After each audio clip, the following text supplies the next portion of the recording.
ونستغفره ونعوذ بالله من شرور أنفسنا ومن سيئات أعمالنا من يهده الله فلا مضل له ومن يضلل فلا هادي له أشهد أن لا إله إلا الله وحده لا شريك له وأشهد أن محمدا عبده ورسوله الذي لا نبي بعده أما بعد. Jemaah sekalian yang semoga dirahmati oleh Allah Subhanahu wa taala. Alhamdulillah wa syukru ala ni'amillah. Pada malam ini kita kembali bermajlis di majlis ini yang semoga dirahmati oleh Allah Subhanahu wa taala. Salawat dan salam semoga terlimpah curahkan kepada Nabi kita yang mulia Nabi Muhammad sallallahu alaihi wasallam, kepada keluarganya, kepada para sahabatnya serta kepada pengikutnya yang setia sampai yaumul qiyamah. Hadirin kaum muslimin, azanillahu yakum. Pembahasan kita pada kesempatan ini yakni kita akan melanjutkan pembahasan dari kitab Al-Adabul Mufrad. Dan perlu diingatkan kembali bahwa kitab Al-Adabul Mufrad adalah kitab terbaik di bidang adab atau tentang masalah adab yang ditulis oleh Al-Imam Al-Bukhari rahimahullahu ta'ala, yang namanya adalah Muhammad bin Ismail bin Ibrahim bin Mughirah bin Bardizbah al-Bukhari rahimahullahu ta'ala. Pada pertemuan yang dulu mungkin 2 tahun yang lalu kurang lebihnya mungkin, yakni kita sudah sampai kepada bab yang ke-152 dan sekarang kita masuk kepada bab yang ke-153 dari kitab Al-Adabul Mufrad, hadisnya nomor 333. Saya ambil penjelasan ini dari kitab Rasul Barad, yaitu syarah atas kitab Al-Adabul Mufrad karya Syekh Muhammad bin Muhammad As-Salafi hafidhahullahu tabaraka wa ta'ala. Bab yang ke-153 ini adalah babu maja'a fit tamaduh, bab tentang at-tamaduh, yaitu saling memuji. At-tamaduh yakni saling memuji. Di dalam bab ini Al-Imam Al-Bukhari berkata, qala Al-Imam Al-Bukhari rahimahullah, hadatsana Adam qala hadatsana Syu'bah an Khalid an Abdurrahman bin Abi Bakrah an abihi, dari bapaknya Abdurrahman bin Abi Bakrah yang bernama Abu Bakrah. Hadis ini secara sanad yakni sahih, dan hadis ini juga diriwayatkan oleh Imam Al-Bukhari dalam kitab sahihnya dalam babul adab atau dalam kitabul adab. Kemudian babu mayukrahu minat tamaduf, judulnya bab tentang larangan at-tamaduf, yaitu larangan saling memuji, yakni pujian yang dibikin-bikin, pujian yang dibuat-buat. Kemudian dalam riwayat Imam Muslim dalam kitab Juhud, babu nahi anil madhi in kana fihi ifrat. Dalam kitab Sahih Muslim ada bab tentang larangan pujian apabila di dalamnya mengandung ifrat. Ifrat maknanya mengandung unsur berlebihan. Artinya tamaduh itu adalah pujian yang dibikin-bikin, pujian yang dibuat-buat. Jazakumullah khairan. Seperti itu.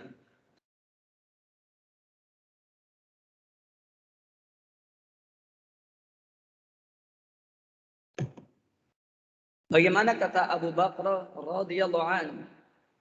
Abu Bakar mengatakan anna rajulan dzukira inda Nabi sallallahu alaihi wasallam, bahwasanya ada seseorang yang disebut-sebut di sisi Nabi sallallahu alaihi wasallam.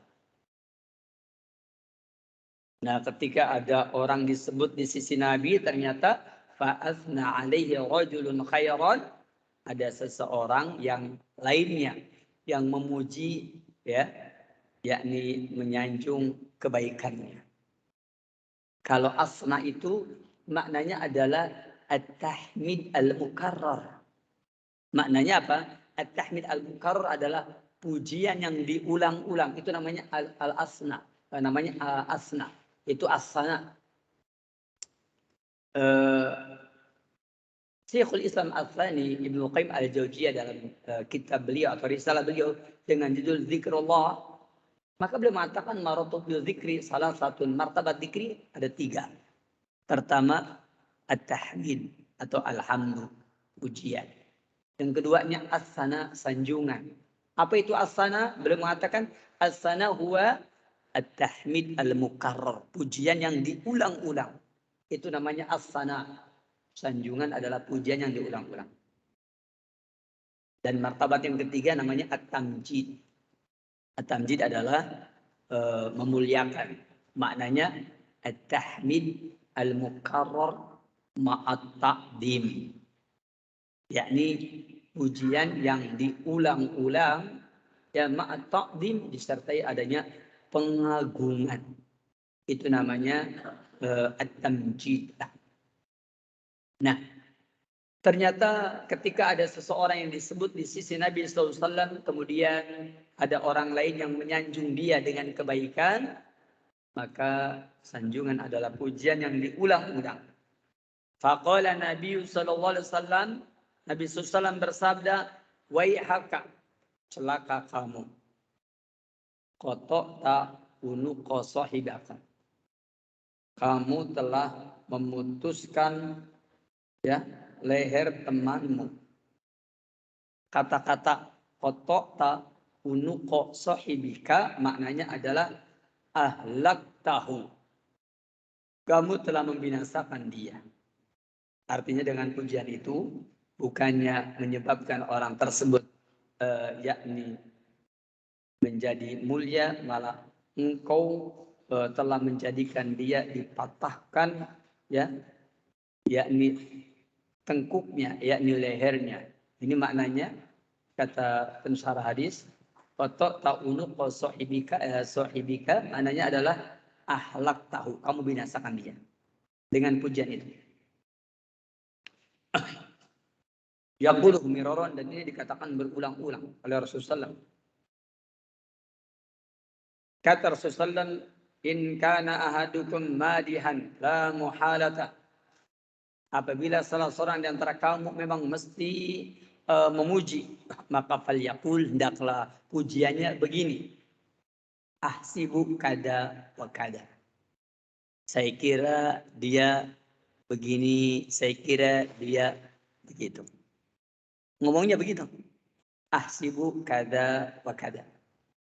Saya kira dia begini, saya kira dia begitu.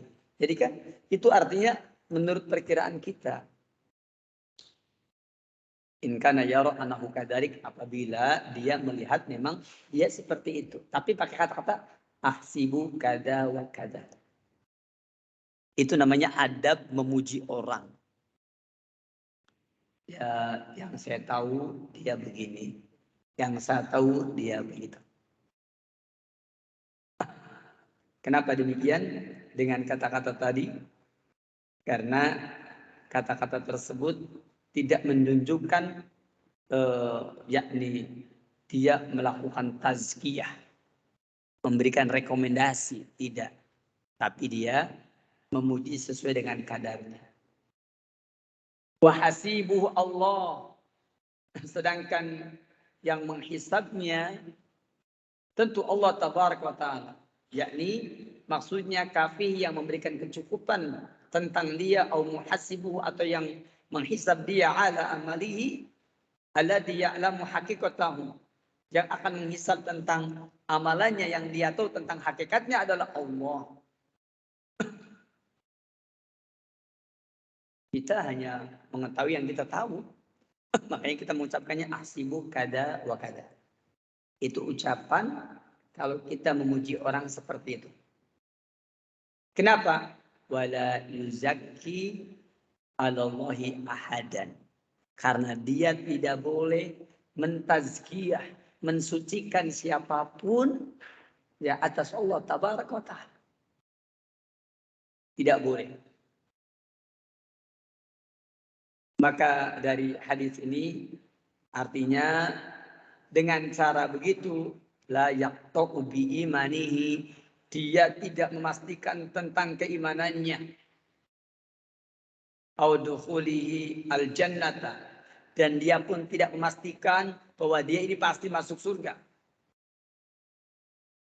au bil ittiqai, atau dia tidak memastikan bahwa orang tersebut adalah yakni orang yang bertakwa, au amsaliha, atau yang sejenis yang mensifati tazkiyah dari pensifatan yang menunjukkan rekomendasi. Maka berdasarkan hadis ini tahrimul madhi fil wajh, ya, yakni diharamkan memuji di depan wajah. Ya, bahkan ada beberapa riwayat yang menunjukkan bahwa kalau ada yang suka memuji seperti ini, hendaklah ditawuri dengan at-turab, ya, yaitu dengan ya, dengan tanah atau dengan debu, supaya orang tersebut ya tidak berlebihan di dalam memuji. Sebagaimana yang kita ketahui, Nabi kita yang mulia pernah bersabda, apa katanya? Basyiril madahin, berikanlah kabar gembira kepada orang yang suka memuji. Dengan apa? Ya, yakni dengan at-turab. Ya, dengan at-turab. Seperti yang diterangkan dalam beberapa riwayat yang sahih. Di antaranya kita bisa lihat di dalam hadis dalam kitab Sul Jami, ya, riwayat dari beberapa jalan, umpamanya Al-Uqayli dalam kitab Ad-Du'afa Al-Kabir, atau dalam kitab Musnadus Samiin, Abu Nu'aim dalam kitab Hilyatul Auliya, dan masih banyak lagi yang lain, termasuk Imam Ibnu Hibban juga meriwayatkannya. Bahkan di dalam kitab Al-Adabul Mufrad juga ada hadis nomor 340. Diterangkan apa katanya? Idza ra'aitumul maddahin, apabila kamu melihat ada orang yang terus-menerus memuji, mengulang-ulang pujian, fahsu fi wujum at-turab, maka taburi pada wajahnya at-turab, yaitu tanah. Disuruh ditaburi pada wajahnya itu tanah. Kenapa? Karena tidak layak dia melakukan perbuatan seperti ini. Karena ini adalah perbuatan yang tidak dipuji dalam agama kita. Oleh karena itu, maka dikatakan tahrimul madhi fil wajhi li'annahu madinatul iktirar bin nafsi. Karena memuji di depan wajah akan menyebabkan dia tertipu ya oleh dirinya sendiri, bahkan wal wuqu' fil ujbi, juga dia akan terjatuh ke dalam ujub, dalam perbuatan ujub. Ujub yakni merupakan awal muqaddimah orang menjadi sombong, muqaddimah orang akan menjadi takabur, muqaddimah orang akan menjadi tinggi hati karena sering dipuji. Kemudian berdasarkan hadis ini, tawkilu hali al-mamdu fi nihaya ila Allah wa huwa hasibu wa a'lamu bihalihi. Bahwa mesti menyerahkan keadaan orang yang dipuji pada akhirnya adalah kepada Allah. Makanya kita mengatakan ahsibu kada wa kada, atau ahsibuhu kada wa kada. Saya kira si fulan begini dan begitu, wala uzaki 'alallahi ahadan, dan aku tidak memuji kepada siapapun ya terhadap Allah tabaraka taala. Aku tidak memberikan tazkiyah. Wala uzaki 'alallahi ahadan. Begitu pula dari hadis ini, yan bagi an yakunal madhu ala sabil husnil dhanibi. Selayaknya pujian itu atas dasar husnudzon. La yakunu ala sabilil jazmi, bukan atas dasar kepastian. Cuma husnudzon saja, kita baik sangka saja. Makanya mengatakannya asibuhu kada wa kada. Saya kira si fulan itu orangnya baik. Saya kira si fulan ini orangnya Masya Allah. Jadi kalimatnya begitu. Kalau kita mengatakannya seperti itu, berarti kita tidak termasuk orang yang telah mematahkan lehernya, telah menjadikan dia jatuh ke dalam kebinasaan karena dia akan ya, tertipu, dia akan takjub dengan dirinya sendiri. Dan ini tentu kita tidak boleh melakukan seperti ini. Nanti dia akan tertipu oleh dirinya, dia akan terjatuh ke dalam ujub dan lain sebagainya. Wala yakunu ala sabilil jazmi wal qad'i li'anna Allah wahdahu alimun bi sarairin nas. Karena hanya Allah sajalah yang mengetahui, ya, yakni rahasia hati setiap hambanya. Kemudian jawazul madhi ala fil wajhi dalam yakun khauful iktirar wal ijab. Ada kebolehan memuji di hadapannya atau di wajahnya, tapi ada syaratnya apabila tidak dikhawatirkan tertipu dan ijab. Dia menjadi ujub, dia menjadi tinggi hati. Bisababi kamalihi fit taqwa, dengan sebab kesempurnaannya dalam ketakwaan, wa rusukhi fil aqli wal ma'rifat, dan juga yakni betul-betul kokoh dalam akal dan pengetahuannya, seperti dipujinya Rasulullah Shallallahu Alaihi Wasallam. Maka yang seperti ini bisa, ya, dengan persyaratan yang tadi. Nah, ikhwatal Islam, a'azzanallahu wa iyyakum, itu adalah dalil yang tadi sudah saya bacakan. Selanjutnya kemudian hadis yang ke-334. Hadatsana Muhammad bin Shabah qala hadatsana Ismail bin Zakaria qala hadatsani Buraid bin Abdullah an Abi Burdah an Abi Musa qala, kata Abu Musa al-Asy'ari, sami an-nabi sallallahu alaihi wasallam rajulan yusni ala rajulin wa yutrihi. Nah, ini anunya apa, tambahan riwayatnya. Apa katanya? Nabi sallallahu alaihi wasallam mendengar ada seseorang menyanjung orang lain tapi wa yutrihi, dia melampaui batas. Makanya dalam kitab Sahih Muslim itu babnya apa? Bab pujian yang fihi ifrat, yang di dalamnya ada hal yang melampaui batas. Pujian yang dibikin-bikin. Pujian yang berlebih-lebihan. Dan dari hadis yang ke-334 ini, ya, maka ini sebagai tafsir atas hadis yang sebelumnya. Oh, pujian yang dimaksud adalah ada unsur itra. Kan kata Rasul apa? La tutruni kama atratin nasara Isa bin Maryam. Kamu jangan menyanjung aku berlebihan seperti orang-orang Nasrani, mereka menyanjung Nabi Isa bin Maryam berlebih-lebihan sehingga seorang nabi dan rasul dianggap sebagai anak Tuhan. Itulah sebabnya kenapa khawatir timbulnya ujub. Khawatir timbulnya iktiror binafsi. Tertipu dengan dirinya. Makanya faqala Nabi SAW, kata Nabi SAW, ahlaktum aw qata'tum dhahrar rajul.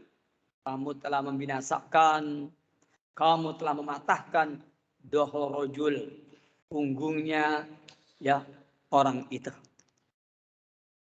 Karena kita tidak boleh, ya, yakni melakukan pujian dengan cara seperti itu.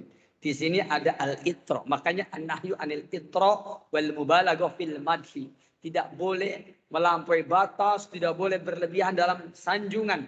Li'annahu qad yahmilul mamduha 'alal ujbi wal kibri, karena siapa yang memuji berlebihan, siapa yang memuji yakni melampaui batas, bisa jadi akan mengakibatkan orang yang dipuji tersebut menjadi ujub, menjadi sombong, menjadi takabur.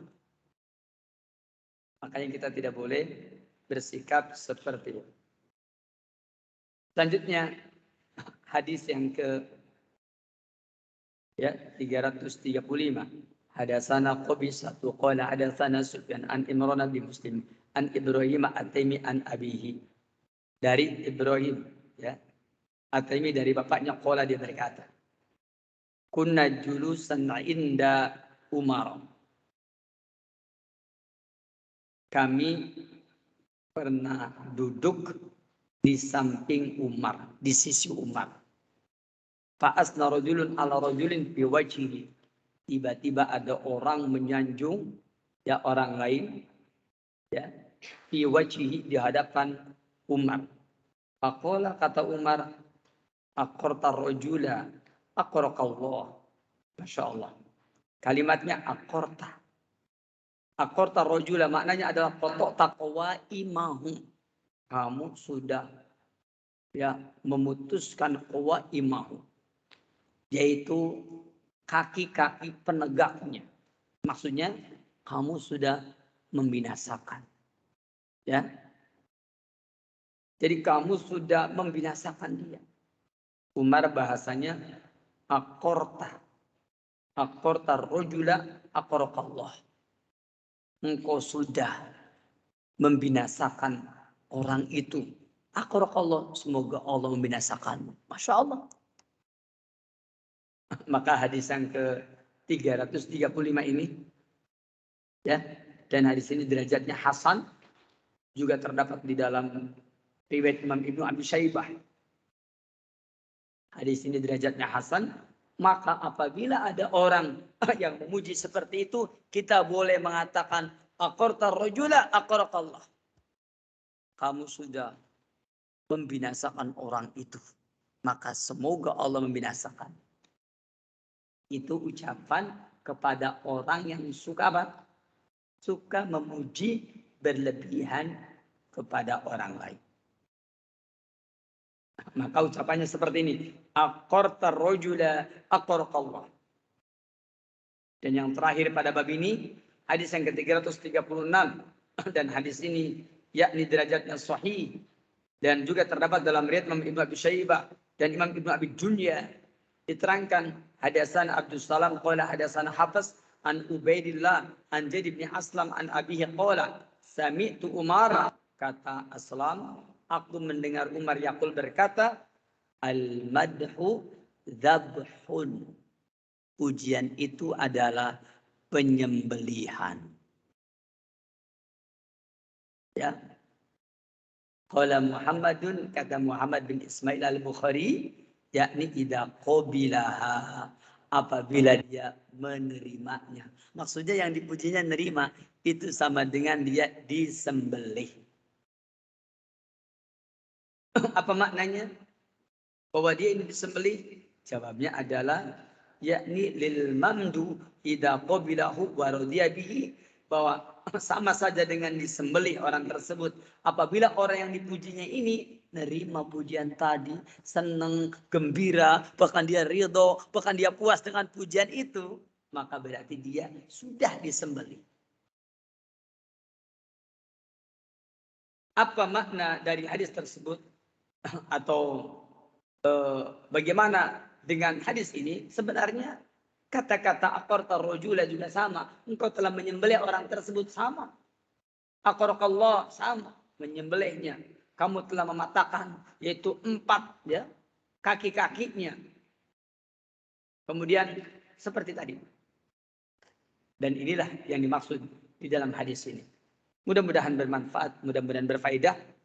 Dan kita buka tanya jawab, barangkali ada pertanyaan sebelum kita mengakhiri majelis ini. Wassallallahu ala nabiyina Muhammadin wa ala alihi wa sahbihi ajma'in. Wa akhir da'wana alhamdulillahi rabbil alamin. Tafadhal man yas'al. Silakan siapa yang akan bertanya. Ya, fadhal.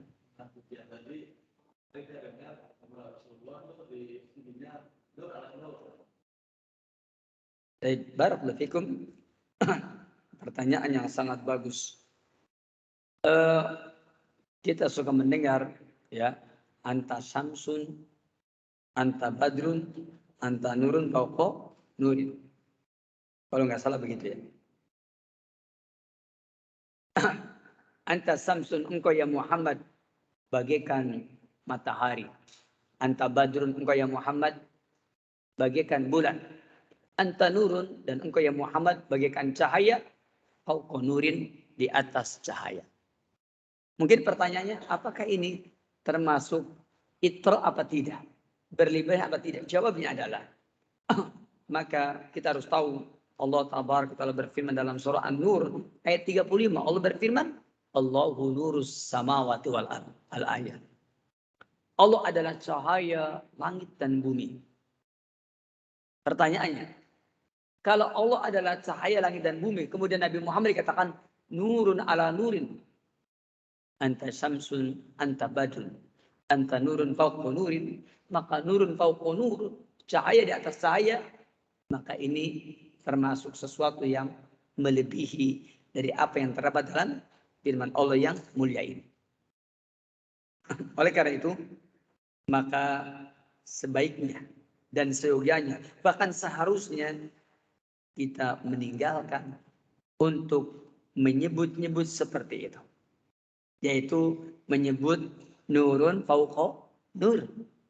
Karena ketika dikatakan Allah nurus samawati wal ardh, Allah adalah cahaya langit dan bumi. Lalu kemudian kita katakan seperti tadi, yaitu anta samsun, anta badun, anta nurun fauqa nurin. Maka kata-kata anta nurun fauqa nurin, maka ini tentu sesuatu yang melampaui dari batasan tadi. Kalimat ini sebaiknya dihilangkan. Tidak boleh mengatakan seperti ini. Karena di dalamnya mengandung al-gulu, di dalamnya mengandung al-itra. Dan ini yang kata Rasulullah, la tutruni kama atratin nasara Isa bin Maryam. Kamu jangan berlebih-lebihan, yakni menyanjung aku seperti berlebih-lebihannya orang-orang Nasrani, yakni berlebih-lebihan dalam menyanjung Nabi Isa alaihissalam. Demikian Allah taala a'lam.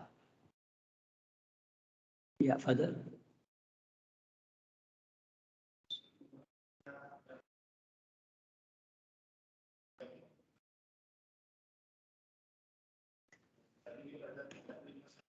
Pada saat kita menyanjung orang lain,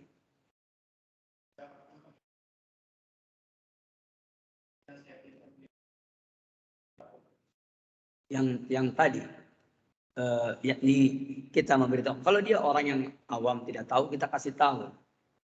Ya akhi, kamu jangan seperti itu cara menyanjungnya. Saya kasih tahu beginilah cara menyanjung dia. Yang tadi asibuhu kada-kada. Saya kira orang ini insya Allah baik. Saya kira orang ini seperti itu Nabi. Menurutku orang ini seperti itu. Tapi tidak, dia tidak jajam. Yang penting tidak jajam, tidak menetapkan. Tidak al-qat'u, tidak memastikan. Karena apa? Hasibuhu Allah. Karena yang menghisab dia, yang mencukupi sanjungan bagi dia adalah Allah. Seperti itu. Intinya tidak mengandung sesuatu yang di dalamnya ada al-itra dan tidak mengandung di dalamnya ada yaitu yuzaki alallahi ahada. Tidak merekomendasikan seseorang dengan sebuah kepastian. Ya, dipastikan orang ini begini dan begitu, tidak boleh. Itu termasuk yang tadi. Maka kita mengatakan menurut saya dia adalah ini dan itu. Wala uzaki alallahi ahadan. Kita katakan saya tidak merekomendasikan siapapun di hadapan Allah. Karena kita tidak punya kewenangan untuk itu. Demikian. Wallahu a'lam. Ya kalau kita disanjung kita kasih tahu. Antum tidak boleh menyanjung seperti itu kepada saya. Kita ngasih tahu kepada dia. Bahwasanya beginilah kalau antum mau memuji orang, begini cara. Kita kasih tahu. Kemungkinan besar karena tidak mengerti. Tapi kalau kita kasih tahu, insya Allah Ta'ala, kaum muslimin di Indonesia ini, mereka adalah orang-orang yang memiliki semangat kepada kebaikan. Saya yakin mereka akan mau mengikuti petunjuk Nabi kita yang mulia, Nabi Muhammad Sallallahu Alaihi Wasallam. Demikian, wallahu a'lam.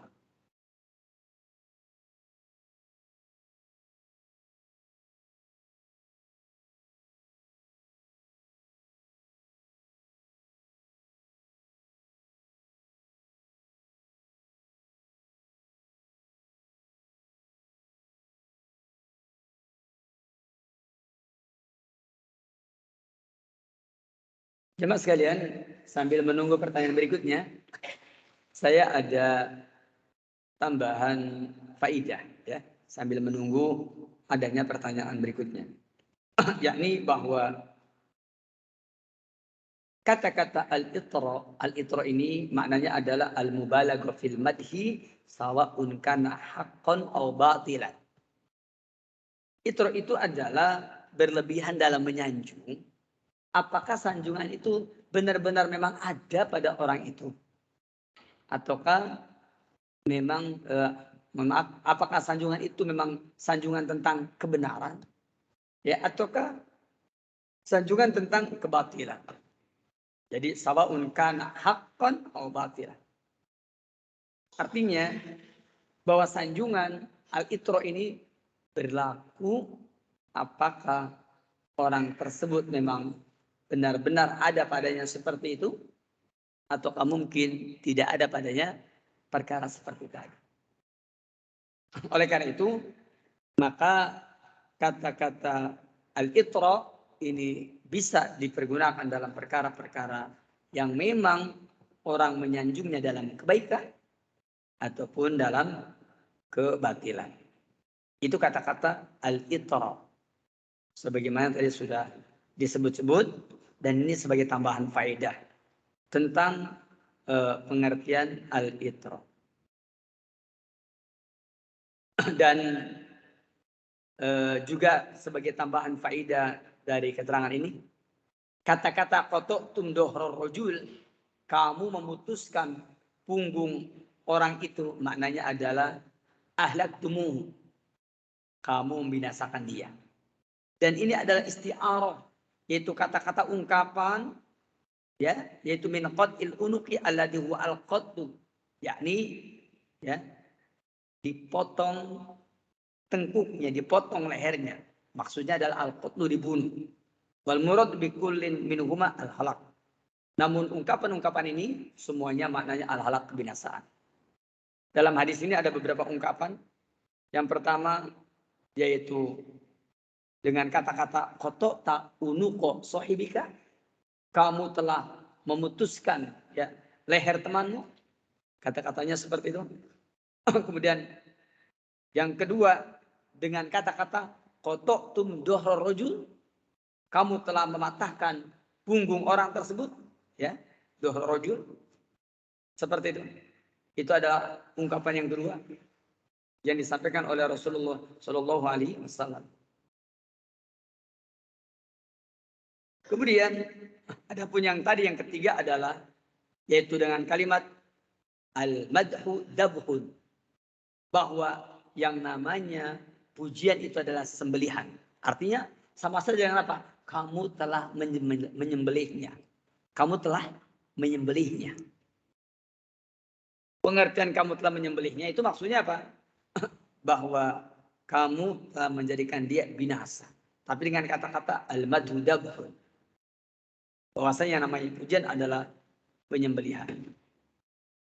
Atau yang tadi juga sudah kita bacakan, yaitu perkataan yang disampaikan oleh Umar ibn Khattab radhiyallahu anhu, di mana Umar ibn Khattab radhiyallahu anhu, ya, yakni beliau mengatakan, ya, kata beliau apa? Beliau mengatakan kepada orang tersebut, ya, kepada orang yang memuji itu, dengan bahasa aqarta, ya, kamu sudah menyembelih. Kamu sudah menyembelih siapa? Kamu sudah menyembelih temanmu. Disebutkan bahwasanya kamu sudah menyembelih temanmu. Maka semoga Allah tabaraka taala menyembelihmu. Ya, engkau telah menyembelih temanmu, semoga Allah tabaraka taala menyembelihmu. Artinya apa yang dikatakan oleh sahabat Nabi yang mulia Umar ibn Khattab radhiyallahu anhu ketika beliau menyampaikan tadi, itu untuk menunjukkan bahwa Umar ibn Khattab radhiyallahu anhu mengatakan seperti ini karena memang ada sebagian orang melakukan seperti tadi. Ya, aqarta rajula aqraqallah. Engkau telah menyembelih orang tersebut, semoga Allah menyembelihmu. Aqarta rajula ya aqraqallah. Engkau telah membinasakan orang tersebut, semoga Allah membinasakanmu. Itu beberapa ungkapan yang menunjukkan bahwa semuanya menunjukkan adanya kebinasaan. Dan saya ulangi lagi, semua ini terjadi karena apa? Karena di sana, yakni al-madhunya, pujiannya, mengandung apa? Mengandung itra, mengandung sesuatu yang berlebihan. Maka ketika seperti ini, ketika mengandung sesuatu yang berlebihan, tentu saja itulah sebabnya kenapa kita dilarang untuk memuji orang dengan berlebihan. Supaya tidak berlebihan, maka mengucapkannya seperti tadi. Asibuhu kada wa kada. Ya, wala uzaki ala Allahi ahadan. Aku kira dia begini dan begitu. dan aku tidak memberikan tazkiyah atau rekomendasi kepada siapapun di hadapan Allah Subhanahu wa taala. Ini barangkali tambahan faedah dalam kesempatan yang berbahagia ini. Ada lagi pertanyaan berikutnya? Sambil menunggu datangnya waktu Isya. Assalamualaikum warahmatullahi wabarakatuh. Gimana Pak? Nggak kedengaran, gimana?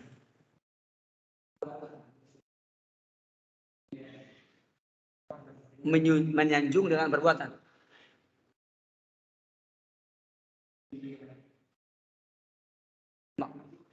Hah?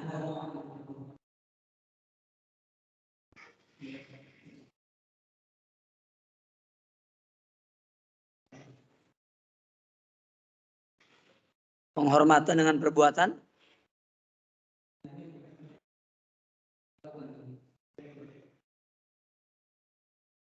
Ada yang bisa menerangkan ke saya? Ya. Hah?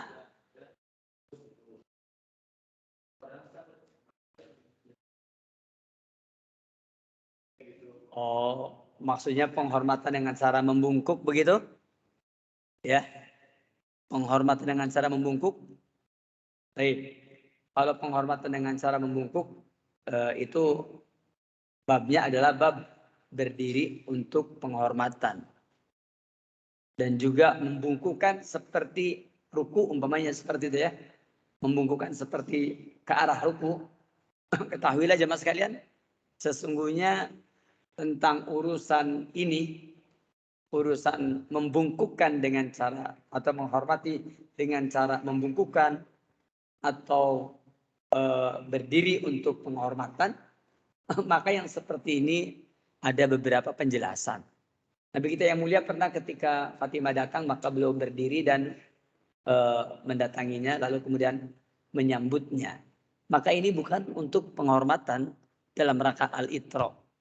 Bukan, tetapi dia menyambut kedatangan tamunya dan juga menyambut kedatangan anaknya yang dia cintai, bukan karena penghormatan.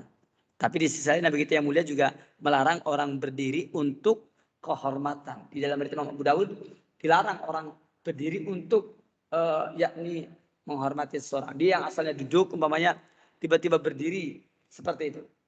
Lalu kemudian para ulama menjamak dari riwayat ini bahwa yang terlarang itu karena memang di sana betul-betul bahwa niat si pelakunya itu dalam rangka untuk penghormatan, untuk itra, untuk penghormatan yang mengandung nilai berlebih. Adapun kalau orang itu berdiri, yakni karena memang dia menyambut kedatangan orang yang datang, maka tidak mengapa jika tidak ada unsur seperti itu. Jadi berdiri untuk menghormati ya orang lain yang di sana ada mengandung unsur itra tidak boleh. Begitu pula dengan membungkuk juga sama. Membungkuk al-inhina yang seperti orang yang akan ruku, maka membungkuk yang seperti orang yang akan ruku juga sama. Itu merupakan perkara yang terlarang. Kalau zaman dahulu membungkuk seperti orang yang ruku dibolehkan. Di zaman Nabi Yusuf alaihissalam umpamanya, maka itu al-inhina masih dibolehkan di zaman itu. Dan kita lihat firman Allah yang mulia, ya, ra'aitu ahada asara, ya, kaukaba wa samsa wal qamara li sajidin. Aku telah melihat 11 bintang, kemudian matahari dan bulan li sajidin, ya, kepadaku semuanya sujud. Maka di sana menunjukkan bahwa sujudnya adalah yaitu sujudul ihtiram, sujud tahiyah, sujud penghormatan. Dan para ulama menjelaskan sujudul ihtiram atau sujudul takrim itu maknanya adalah al-inhina, yaitu ar-ruku, seperti ruku. Jadi orang yang seperti ruku, orang yang al-inhina, yang membungkukan di zaman itu masih dibolehkan. Tapi di zaman Rasulullah SAW maka perbuatan ini terlarang. Yaitu sujud untuk penghormatan dengan cara membungkuk seperti itu, maka itu tidak boleh. Saya ulang lagi, itu kalau di dalamnya ada unsur penghormatan. Ada unsur itra, ya, sesuatu yang menunjukkan bahwa dia menghormati lebih kepada orang tersebut. Adapun yakni orang yang mungkin karena dia sepintas aja, kemudian tiba-tiba dia mungkin sedikit agak agak membukukan, makanya demikian tidak mengapa insyaallah taala, karena apabila tidak ada unsur penghormatan seperti tadi. Sudah habis waktunya. Nanti insyaallah pekan depan. Kita akhiri di sini. Subhanaka Allahumma hamdik asyhadu an la ilaha illa anta astaghfiruka wa atubu ilaik. Assalamualaikum warahmatullahi wabarakatuh.